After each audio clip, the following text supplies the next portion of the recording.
Hi friends, welcome back to my YouTube channel. അപ്പോൾ രാവിലെ ഒരു ഏകദേശം ഒരു അഞ്ച് കാല് ഒക്കെ ആവാറായി തോന്നിട്ടോ. അതാണ് ഞാൻ സമയമാണ് കേട്ടോ പറയുന്നത്.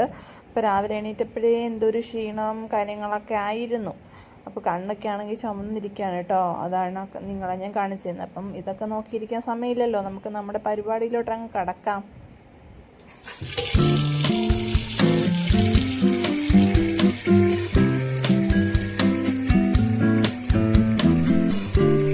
അപ്പോൾ ചോറിനുള്ള വെള്ളമൊക്കെ എടുത്തിട്ട് ഞാൻ ആദ്യമേ തന്നെ ചോറ് വെക്കാൻ വേണ്ടിയിട്ടുള്ളത് സെറ്റാക്കാണ് കേട്ടോ. അപ്പോൾ നേരത്തെ എണീറ്റതിൻ്റെ കാരണം എന്ന് പറഞ്ഞാൽ പെട്ടെന്ന് പണിയെല്ലാം തീർത്തിട്ട് ബാക്കി പരിപാടീസ് എല്ലാം നടത്താമല്ലോ എന്ന് വിചാരിച്ചായിരുന്നുവെങ്കിലും ഞാൻ പറഞ്ഞില്ലേ, രാവിലെ എണീറ്റപ്പോഴും എനിക്ക് ഭയങ്കര ക്ഷീണമായിരുന്നു കേട്ടോ. അതുകൊണ്ട് എൻ്റെ ജോലികളെല്ലാം പതുക്കെ എല്ലാം മറ്റേ ഒച്ചഴിയില്ലേ, അതുപോലെയാണ് നടന്നുകൊണ്ടിരിക്കുന്നത് ഇപ്പോൾ.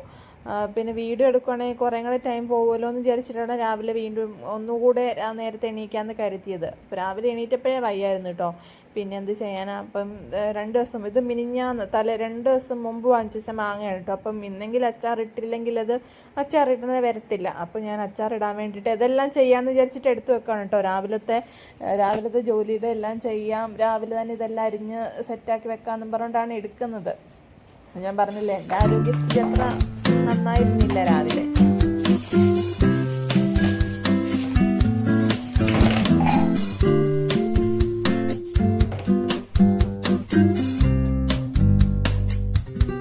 അപ്പം മിനിഞ്ഞാന്നാണെങ്കിൽ ഞങ്ങൾ പുറത്തോട്ട് എവിടെ മോന് തലമുടി വെട്ടിക്കാൻ വേണ്ടി ഇറങ്ങിയിട്ടുണ്ടായിരുന്നു കേട്ടോ. അപ്പം പോയിട്ട് വന്നപ്പം തിരിച്ചു വന്നപ്പം വെറുതെ പച്ചക്കറി കുറച്ച് വാങ്ങിക്കാമെന്ന് പറഞ്ഞിട്ട് കയറിപ്പോഴാണ് മാങ്ങ ഇരിക്കുന്നുണ്ടത്. അപ്പോൾ കിലോയ്ക്ക് 80 രൂപയെന്ന് പറഞ്ഞപ്പോൾ ഞാൻ വിചാരിച്ചു ലാഭമാണല്ലോ എന്ന് വിചാരിച്ചിട്ടാണ് കേട്ടോ അപ്പോൾ മാങ്ങ വാങ്ങിച്ചത്. ഇവിടെ മാങ്ങയൊക്കെ പോകത്തില്ല. 2 ദിവസത്തിൽ കൂടുതലൊന്നും പോവാറേ ഇല്ല. അപ്പം ഞാൻ എല്ലാം കറിക്കുള്ളതെല്ലാം സെറ്റാക്കി വെക്കുകയാണ്. ഞാൻ കരുതിയിരിക്കുന്ന ക്യാബേജ് തോരനും തീയലും അതുപോലെ മാങ്ങാച്ചാറും വെക്കാമെന്നായിരുന്നു എൻ്റെ കരുതൽ. അപ്പം ഞാൻ അതിനുള്ള സെറ്റാക്കുകയാണ് കേട്ടോ. പിന്നെ ഇത് 3 നല്ലൊരു കോമ്പിനേഷൻ ആണല്ലോ. അപ്പം ക്യാബേജ് കുറേ നാളായി നമ്മൾ വാങ്ങിച്ചിട്ട്. അപ്പോൾ ഇന്നലെ അത് കണ്ടപ്പോൾ അവിടെ ഇരിക്കുന്ന കണ്ടപ്പോൾ ഞാൻ വിചാരിച്ചു എനിക്ക് ക്യാബേജ് വാങ്ങിക്കും. ഇത് ഒരു ക്യാബേജ് വാങ്ങിക്കുകയാണെങ്കിൽ ഞങ്ങൾ 2-3 ദിവസത്തേനുള്ള തോരനുള്ള ആയില്ലോ. അപ്പം ഞാൻ അതുകൂടെ മനസ്സിൽ കരുതിയിട്ടാണ് കേട്ടോ അപ്പം ക്യാബേജ് എടുത്തേക്കുന്നത്. അപ്പം ഞാൻ ക്യാബേജിനുള്ള എല്ലാത്തിനുള്ളത് അരിഞ്ഞ് പറക്കിയിട്ട് ഞാനാണെങ്കിൽ പച്ചക്കറിയൊക്കെ എടുത്തിട്ട് മഞ്ഞപ്പൊടി ഉപ്പൊടി ഇട്ടിട്ടാണ് കേട്ടോ വെക്കാറ്. പിന്നെ ചിലവരൊക്കെ ആണെങ്കിൽ കിട്ടുമ്പോഴേ മറ്റേ തക്കാളിയൊക്കെ വാങ്ങിക്കുമ്പോഴേ ഫ്രിഡ്ജിലൊക്കെ വെക്കുന്നവരാണെങ്കിൽ അങ്ങനെ വെക്കുന്നത് നന്നായിരിക്കും. കാരണം പെട്ടെന്ന് എടുത്തിട്ട് ഇങ്ങനെ കഴുകി പറക്കാനും നിൽക്കേണ്ടല്ലോ. പെട്ടെന്ന് തന്നെ എടുത്ത് മഞ്ഞപ്പൊടിക്കകത്ത് കൊണ്ടുവരുന്ന വാക്കിലേ അങ്ങ് വെച്ചിട്ട് നേരെ ഫ്രിഡ്ജിലോട്ട് കയറ്റുവാണെങ്കിൽ അതായിരിക്കും ബെറ്റർ. പിന്നെ ഞാനാണെങ്കിൽ ഇപ്പോഴാണ് കേട്ടോ മഞ്ഞപ്പൊടിക്കകത്തെല്ലാം ഇടുന്നത്. അപ്പോൾ ഇതുപോലെ വഴുതനങ്ങയും തീയലും വെക്കാൻ വേണ്ടിയിട്ടാണ് എടുത്തിരിക്കുന്നത്. ഞാൻ മിക്കവാറും ചില വഴുതനയ്ക്കകത്തൊക്കെ കാണുമല്ലോ, പുഴുക്കുത്തുണ്ടാവുമല്ലോ. ഇതിനകത്ത് ഉണ്ടായിരുന്നു, ഇപ്പം മുറിക്കുമ്പോൾ ഒന്നും കാണുന്നില്ല കേട്ടോ. പിന്നെ 2 സവാളയും അതുപോലെ ചെറിയുള്ളിയാണ് കേട്ടോ തീയൽ വെക്കാൻ നല്ലത്. ഇപ്പോൾ ചെറിയുള്ളി ഇല്ലാത്തതുകൊണ്ട് ഞാൻ സവാള എടുത്തു. പിന്നെ 2 കുഞ്ഞു ഉരുളക്കിഴങ്ങ് എടുത്തിട്ടുണ്ട്. ഇതെല്ലാം തീയലിന് വേണ്ടിയിട്ടാണ്. അപ്പോൾ അതെല്ലാം ഞാൻ അരിഞ്ഞു പിറക്കി മഞ്ഞവെള്ളത്തിലിടാൻ വേണ്ടിയിട്ടാണ്. പിന്നെ ഈ വഴുതനങ്ങയൊന്നും ഒരുപാട് കീടനാശിനിയൊന്നും അടിച്ചു കയറ്റിയതെല്ലാം തോന്നും കേട്ടോ. കാരണം വഴുതനങ്ങക്കകത്തൊക്കെ പുഴുക്കുത്തും കാര്യങ്ങളൊക്കെ ഉണ്ടാവുന്നുണ്ടല്ലോ. അപ്പോൾ ഞാനൊന്ന് ജസ്റ്റ് പിന്നെ അതിനുവേണ്ടി സമയമില്ലല്ലോ നമുക്ക് വെച്ചുകൊണ്ടിരിക്കാൻ വേണ്ടിയിട്ട്. അപ്പോൾ ഞാനതൊന്ന് ജസ്റ്റ് നല്ലപോലെ ഒന്ന് കഴുകി 2-3 വെള്ളത്തിൽ ഒന്ന് കഴുകി മാറ്റി എടുത്തിട്ട് വന്നിട്ട് ഞാൻ വിചാരിച്ചെങ്കിൽ തീയലിനങ്ങ് അരിഞ്ഞെടുക്കാം കേട്ടോ. ഞാൻ ഭയങ്കര സ്ലോ ആയിട്ടാണ് കേട്ടോ ഒന്ന് ജോലി ചെയ്യുന്നത്. കാരണം ഞാൻ പറഞ്ഞില്ലേ, രാവിലെ എണീറ്റപ്പോഴേ വീക്കാണ്. അപ്പോൾ അതെല്ലാം ഒന്നുകൂടെ ഒന്ന് കഴുകി പറക്കി എടുക്കുകയാണ്. പിന്നെ ഇവിടെ ഏട്ടൻ്റെ മക്കൾക്കൊക്കെ തീയൽ ഇഷ്ടമാണ് കേട്ടോ. ഈ വഴുതനങ്ങ അല്ലെങ്കിൽ മറ്റേ ചേമ്പിൻ്റെ തട അങ്ങനെയൊക്കെ വെച്ചിട്ട് നമ്മൾ തീയൽ വെക്കുമല്ലോ. അതാണ് ഞാൻ ഇത് മുറിച്ച് നോക്കുമ്പോഴാണ് കേട്ടോ ഇതിനകത്ത് പുഴുക്കൊത്തൊക്കെ അറിയാതുണ്ടല്ലേ. ഞാൻ പറഞ്ഞില്ലേ അവിടെ പുഴുക്കൊത്തുണ്ടായിരുന്നു. അപ്പം ഞാൻ ആ 2 മുറിയങ്ങ് മാറ്റിയിട്ടോ. പിന്നെ നമ്മൾ ഒരു ദിവസത്തേനാകുമ്പോൾ ഞങ്ങൾ 2 പേരുമാണല്ലോ കറിയും അത്യാവശ്യം നല്ലപോലെ കൂട്ടാം. മക്കളൊക്കെ ചിരിച്ചിട്ടല്ലേ കൂട്ടൂ. അപ്പോൾ നമുക്ക് വേണ്ടിയിട്ടുള്ളത് ആവശ്യത്തിലധികം ഉണ്ട് കേട്ടോ തീയൽ. വേണമെങ്കിൽ നാളെയും കൂടെ ഒപ്പിക്കാനുള്ള തീയലിനകത്തോടെ കിട്ടും. ഏട്ടന് ഇവിടെ നല്ല ഇഷ്ടമാണ്. അതുകൊണ്ട് പെട്ടെന്ന് തീരുന്ന വഴി അറിഞ്ഞുകൂടാന്ന് മാത്രം. അപ്പം ഞാൻ ഉരുളക്കിഴങ്ങ് കൊണ്ട് എടുക്കുന്നുണ്ട്. ചെറിയുള്ളി നല്ല ടേസ്റ്റ് ഉണ്ടാവും. ചെറിയുള്ളി മാത്രം ഇട്ടിട്ട് ഞാൻ തീയൽ വെക്കാറുണ്ട്. ഞാൻ നേരത്തെ ഇങ്ങനെ കാണിച്ചിട്ടുണ്ടെന്നൊക്കെ തോന്നുന്നു. ചെറിയുള്ളി മാത്രം ഇട്ടിട്ട് നമുക്ക് തീയൽ വെച്ചാൽ നല്ല ടേസ്റ്റ് ആയിരിക്കും കേട്ടോ. അങ്ങനെയും വെക്കാറുണ്ട്. അപ്പോൾ ഇന്ന് വഴുതനങ്ങ ഇരുന്നോണ്ട് വഴുതനങ്ങ തീയലാക്കി. ഞാനാണെങ്കിൽ അടുക്കളയിൽ കസേരയൊക്കെ എടുത്തുകൊണ്ട് വന്ന് ഇട്ടിട്ടാണ് കേട്ടോ, കസേരയിൽ ഇരുന്നിട്ടാണ് ഇതൊക്കെ അരിഞ്ഞെടുക്കുന്നത്. പിന്നെ അല്ലെങ്കിലും ഞാൻ ക്ഷീണം അങ്ങനെ അല്ലെങ്കിലും കുറേ നേരം എന്തെങ്കിലും അരിയാനുണ്ടെങ്കിൽ ഞാൻ കസേര എടുത്തുകൊണ്ട് വന്നിട്ട് ഇരിക്കും. അപ്പോൾ ഞാൻ തീയലിനുള്ള എല്ലാം അരിഞ്ഞ് മാറ്റിയിട്ടുണ്ട്. ഇനി നമുക്ക് ഞാൻ വെള്ളം നോക്കിയപ്പം വെള്ളം തിളയ്ക്കാനായിട്ടുണ്ടായിരുന്നു. ഇപ്പം ഇനി ഞാൻ അരി കഴുകി എടുത്ത് വരുമ്പോഴത്തേനും എന്തായാലും വെള്ളം തിളയ്ക്കും. അപ്പം ഞാൻ അരി ഇടാന്നുള്ള പരിപാടിയിലോട്ട് കടന്നു കേട്ടോ.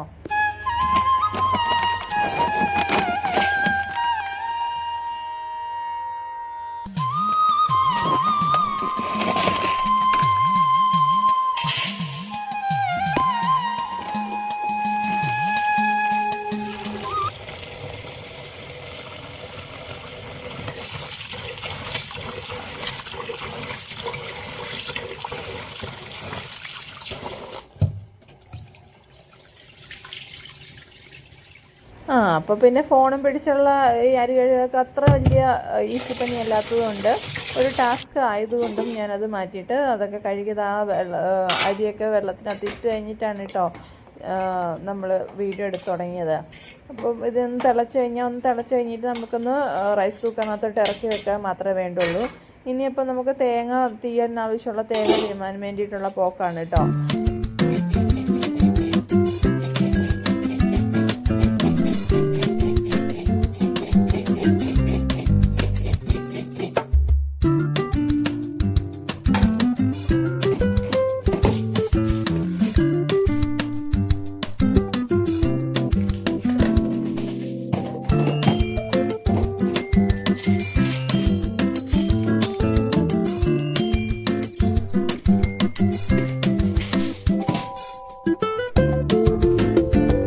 തേങ്ങയ്ക്ക് അത്യാവശ്യം ആവശ്യത്തിനുള്ള ഉലുവയും അതുപോലെ കുരുമുളകും വെളുത്തുള്ളിയൊക്കെയാണ് ഞാൻ ചേർത്ത് കൊടുക്കുന്നത്. ചെറിയ ഉള്ളി, കുഞ്ഞ് ചെറിയ ഉള്ളിയും അതൊക്കെ ചേർത്ത് കൊടുക്കുന്നുണ്ട്. അപ്പോഴത്തേനും നമ്മുടെ അരി ഒന്ന് തിളച്ചിട്ടുണ്ടായിരുന്നു. അപ്പോൾ ഇനി അത് ഒന്നുകൂടെ ഒന്ന് തിളച്ചിട്ട് നമുക്കൊന്ന് വാങ്ങി കുക്കറിനകത്തോട്ട് വെക്കാം കേട്ടോ.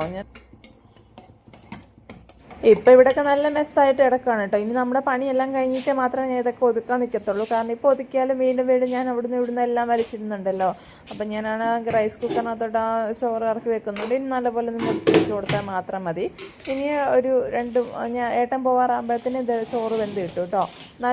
നല്ല വേവുള്ള അരിയാണെങ്കിൽ കുറച്ച് ടാസ്ക് ആയിരിക്കും. തലേ ദിവസം നമ്മൾ ഇട്ട് വെക്കേണ്ടി വരും. എന്നിട്ട് രാവിലെ കഴിഞ്ഞിട്ട് ഒന്നുകൂടെ ഊറ്റിയിട്ട് ഒന്നുകൂടെ തിളപ്പിക്കാൻ വെച്ചാൽ മാത്രമേ ഞങ്ങളുടെ ഒരു വേവിനുള്ളതാവത്തുള്ളൂ. എന്നാലും ഞങ്ങളുടെ വേവിനുള്ളതാവത്തില്ല, എന്നാലും അഡ്ജസ്റ്റ് ചെയ്യാം.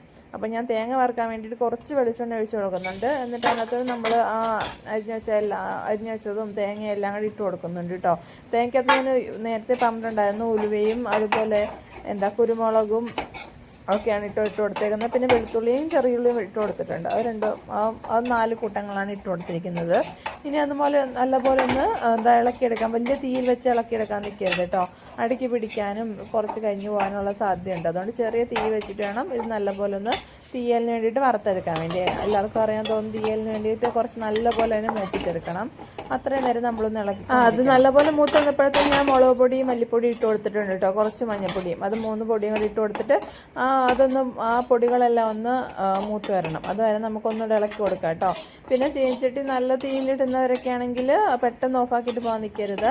ഓഫാക്കി കഴിഞ്ഞാൽ ഒരു മിനിറ്റ് ഒന്ന് ഇളക്കി കൊടുത്തില്ലെങ്കിൽ അടുക്കി പിടിക്കാൻ സാധ്യത കൂടുതലാണ്. അപ്പം നമ്മളതൊന്ന് മൂപ്പിച്ചെടുത്ത് വച്ചിട്ടുണ്ട്. ഇനിയും ചെറുതായിട്ടൊന്ന് ചൂട് മാറി കഴിയുമ്പോൾ നമുക്കൊന്ന് അരച്ചെടുക്കാം കേട്ടോ. ആ സമയത്ത് നമുക്ക് ഇവിടെ വെളിച്ചെണ്ണ ഒഴിച്ചിട്ട് അരിഞ്ഞു വെച്ചിരിക്കുന്ന കഷ്ണങ്ങളില്ലേ അതൊന്ന് വഴറ്റിയെടുക്കാം എണ്ണയ്ക്കകത്ത്. അല്ലാതെ വഴറ്റിയെടുക്കാതെ നേരിട്ട് കുറച്ച് വെള്ളം ഒഴിച്ചിട്ട് വേവിച്ചെടുക്കുന്നവരും ഉണ്ട്. അങ്ങനെ വേണമെങ്കിലും വെക്കാം. ഞാനാണെങ്കിൽ ഒന്ന് വഴറ്റിയിട്ട് ആണ് കേട്ടോ വെക്കാറ്. അപ്പം ഞാൻ ആവശ്യത്തിന് കടുക് ഇട്ട് കൊടുക്കുന്നുണ്ട്. കടുക് ഇട്ടിട്ട് അതിനകത്തോട്ട് ആ കഷ്ണങ്ങളെല്ലാം ഇട്ട് കൊടുക്കുന്നുണ്ട്. അല്ലാതെ പ്രത്യേകിച്ച് കാര്യങ്ങളൊന്നുമില്ല.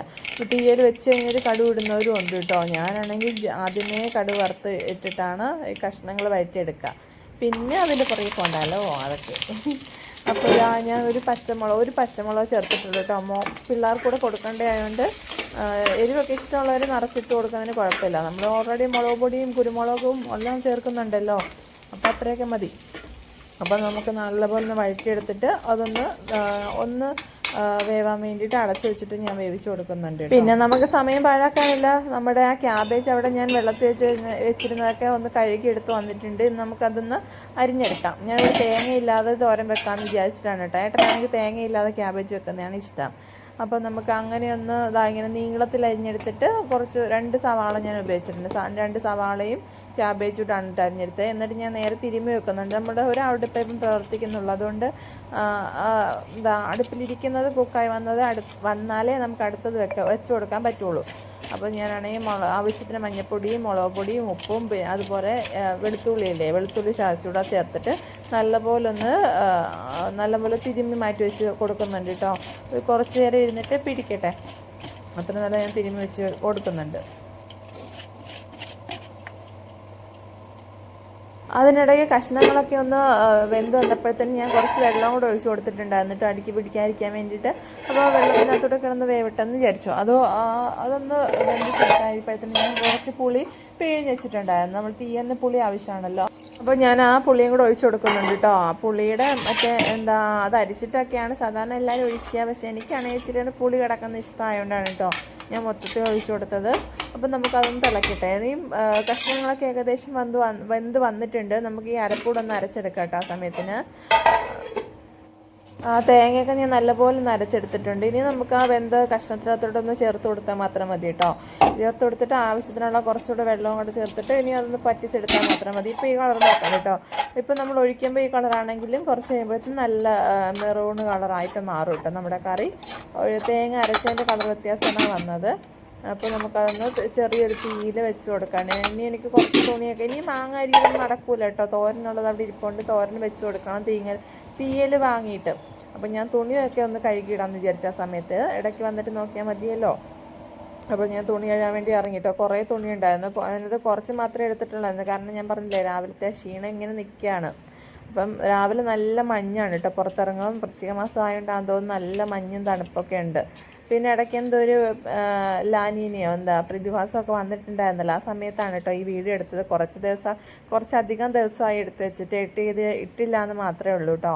നല്ല മഞ്ഞുണ്ടായിരുന്നു പുറത്ത്. അപ്പം ഞാൻ എൻ്റെ കഴിവൊക്കെ കഴിഞ്ഞ് വന്ന് നോക്കിയപ്പോഴത്തേക്കും തീയൽ ഏകദേശം സെറ്റായിട്ടുണ്ട് കേട്ടോ.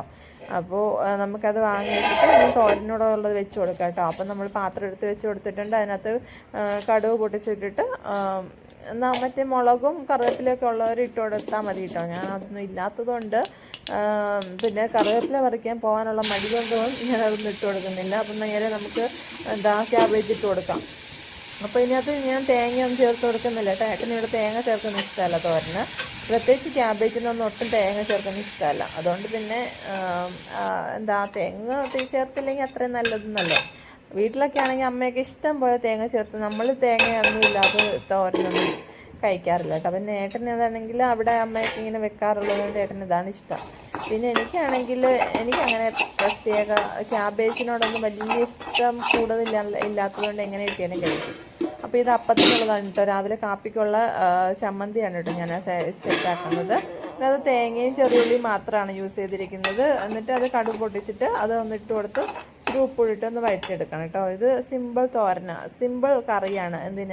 രാവിലെ അപ്പത്തിന്, വെള്ളയപ്പത്തിന്. അപ്പം ഞാനാണെങ്കിൽ വെള്ളയപ്പം അല്ല ദോശയാണ് കേട്ടോ. ദോശയായിട്ട് ചുട്ടെടുക്കുകയാണ്. അപ്പം മറ്റേ ദോശയായിട്ട് ഇത് ഞാൻ രാവിലെ തന്നെ ചുട്ടെടുത്തതാണ് കേട്ടോ. ചുട്ടെടുത്തതല്ല, രാവിലെ തന്നെ അരച്ചെടുത്തതാണ് കേട്ടോ. അതൊന്നും ഞാൻ വീഡിയോയ്ക്കകത്ത് കാണിക്കാൻ സമയമില്ലാത്തതുകൊണ്ട് മാത്രം കാണിക്കാതിരുന്നതാണ്. രാവിലെ ഇന്നലെ തലേദിവസം കുതിർത്ത് വെച്ച പച്ചരിയും കുറച്ച് തേങ്ങയും അതുപോലെ ചോറൂടെ ഇട്ടിട്ട് ഒന്നിച്ചിട്ട് അരച്ചെടുത്ത മാവാണ്. പക്ഷെ നല്ല സോഫ്റ്റാണ് കേട്ടോ. ഞാൻ നേരത്തെ എൻ്റെ വീഡിയോസിനകത്ത് പറഞ്ഞിട്ടുണ്ട്, നല്ല സോഫ്റ്റായിട്ട് തന്നെ കിട്ടും. അങ്ങനെ ഞാനാണെങ്കിൽ ആദ്യത്തെ നമ്മുടെ ഈ നോൺ സ്റ്റിക്ക് ആണെങ്കിലും ചില സമയത്ത് ഇളകാനുള്ളൊരു പാട് വരും കേട്ടോ. അതുകൊണ്ട് ആദ്യത്തെ ഒരു അപ്പം ഞാൻ ജസ്റ്റ് ഒന്ന് ഇളക്കി വെച്ചിട്ടാണ് വീഡിയോ എടുത്തത്. പക്ഷേ ഇത് കണ്ടോ, ഇത് രണ്ടാമത്തെ നല്ല സോഫ്റ്റായിട്ട് ഇരുന്നത്. പക്ഷേ ഈസി ആയിട്ട് ഇളകി വന്നു. ചിലപ്പോൾ പറ്റും, ചിലപ്പം പറ്റൂല. എന്താണെന്ന് അറിഞ്ഞുകൂടാ കേട്ടോ. നല്ല നോൺ സ്റ്റിക്ക് അല്ലാത്തതിൻ്റെ പ്രശ്നമാവാം, അറിയില്ല. അപ്പം ഞാൻ എല്ലാം ചുട്ടെടുക്കുന്നുണ്ട്. ഇപ്പം ഏട്ടൻ്റെ കൂടെ ചിലപ്പം പിള്ളേരോടെ കഴിക്കാൻ വേണ്ടി ഇരിക്കും കേട്ടോ. അതുകൊണ്ടാണ് ഞാൻ കുറേ അധികം ചുട്ടെടുക്കുന്നത്. പിള്ളേരോടെ കഴിക്കുകയാണെങ്കിൽ എനിക്ക് എത്രയും പാടില്ലല്ലോ. അപ്പോൾ എല്ലാം കഴിഞ്ഞിട്ട് ഏട്ടന് ചോറും എല്ലാം സെറ്റാക്കിയിട്ട് ഇറങ്ങിയിട്ടോ. പോകാൻ വേണ്ടി ഇറങ്ങിയിട്ടില്ല. അപ്പോൾ ഏട്ടനെ യാത്രയാക്കിയിട്ട് ഞങ്ങൾ നേരെ ഇനിയിപ്പോൾ എനിക്ക് വയ്യാത്തതുകൊണ്ട് ഇന്ന് അംഗനവാടി പോകുന്നില്ല എന്ന് വിചാരിച്ചിരിക്കുകയാണ്. എങ്ങനെയാണെന്ന് അറിഞ്ഞുകൂടാ. പിന്നെ ഏട്ടനെ പറഞ്ഞിട്ടുണ്ട് ഞങ്ങളിപ്പോൾ അതുപോലെ തന്നെ കുറച്ച് നേരം ഇവിടുത്തെ പൂക്കളെല്ലാം ആസ്വദിച്ചിട്ടാണ് ഇതിൽ താഴോട്ട് ഇറങ്ങി. ഈ ബോഗൻവില്ല നല്ല രസമുണ്ടല്ലേ. കുറേയൊക്കെ പൂ വരുന്നുണ്ട്. കുറേയൊക്കെ പൂ വന്നത് പിള്ളേർ പറിക്കുന്നുണ്ട്. താഴെ നിൽക്കുന്നതെല്ലാം പറിക്കും കേട്ടോ. പൂ നിൽക്കുന്നതാണ്. നമ്മൾ പണ്ട് കടലാസ് ചെടി എന്ന് പറയും. പല കളറിലുള്ള കടലാസ് ചെടി ഉണ്ടല്ലോ. അങ്ങോട്ട് ഇറങ്ങി കേട്ടോ. ഏട്ടൻ ഇപ്പം അങ്ങോട്ട് ഇറങ്ങി. പിള്ളേർ രണ്ടുപേരും കഴിച്ചിട്ടിരിക്കുക. ഇന്ന് അംഗനവാടി പോകുന്ന ദിവസം പക്ഷെ ഞങ്ങളിന്ന് പോകുന്നില്ല എന്ന് തീരുമാനിച്ചിരിക്കുക. കാരണം എനിക്കാണ് ഭയങ്കര എന്തൊക്കെയോ ക്ഷീണം. പിന്നെ കാശിയും കൊണ്ട് അവിടെ വരെ നടക്കുമ്പോഴത്തേന് ഞാൻ ഫുള്ള് സൈഡാവും. അതുകൊണ്ട് ഞാൻ വിചാരിച്ചു നാളെ ഇനി വിടാമെന്ന്. വീട്ടിലെത്തി കുറച്ച് നേരം എഴുതിപ്പിക്കാമെന്ന് വിചാരിച്ചിരിക്കുക കേട്ടോ. അവിടെ പോയാലും കളിയല്ലേ നടക്കുന്നുള്ളൂ. അതുകൊണ്ട് കുറച്ച് നേരം ഇവിടെ ഇരുന്നിട്ട് എഴുതിപ്പിക്കാമെന്ന് വിചാരിച്ചിട്ട്. ഇത്തിരി ദൂരമുണ്ട് നടക്കാൻ, കുറച്ച് അധികം ദൂരമുണ്ട്. നടക്കൽ ഭയങ്കര ടാസ്ക്കാണ്. അതും കാശിനെ എടുത്തിട്ടായതുകൊണ്ടാണ് കേട്ടോ. ഒറ്റയ്ക്കാണെങ്കിൽ നമുക്ക് അത്രയും പ്രശ്നം വരില്ല. ഇവനെ എടുത്തിട്ട് പോകുമ്പോഴത്തേനും നമ്മൾ സൈഡാവും. അപ്പോൾ അപ്പോൾ ഞാനാണെങ്കിൽ വൈകുന്നേരം വരെ ബ്ലോഗ് എടുത്തു കഴിഞ്ഞാൽ ഒരുപാടാവും. അപ്പോൾ എല്ലാവരും അതൊന്നും കാണൂല. അപ്പോൾ അതുകൊണ്ട് നമുക്ക് ചെറിയ ഷോർട്ടാക്കാം. അപ്പോൾ നമ്മുടെ ഇവിടെ ഞാനാണെങ്കിൽ രാവിലെ അച്ചാറൊക്കെ ഉണ്ടോയെന്ന് വിചാരിച്ചിരുന്നായിരുന്നു കേട്ടോ. ഇനി അച്ചാറൊക്കെ ഇട്ടിട്ട് ഞാൻ കഴിച്ചില്ല, എനിക്ക് കഴിക്കണം. അപ്പോൾ അതൊക്കെ നമുക്ക് വേറൊരു ബ്ലോഗിനകത്ത് ഉൾപ്പെടുത്താം. അതായിരിക്കും നല്ലത്. ഒരുപാട് ഓവറായി കഴിഞ്ഞാൽ നിങ്ങളാരും കാണൂല. അപ്പോൾ ഇതുപോലൊക്കെ വീഡിയോസൊക്കെ ഇഷ്ടപ്പെട്ടാണെങ്കിൽ എല്ലാവരും do like, subscribe and comment. എല്ലാവരും സപ്പോർട്ട് ചെയ്യണം കേട്ടോ. നെക്സ്റ്റ് വീഡിയോ കാണാം. അതുവരെ എല്ലാവർക്കും tata bye bye, see U.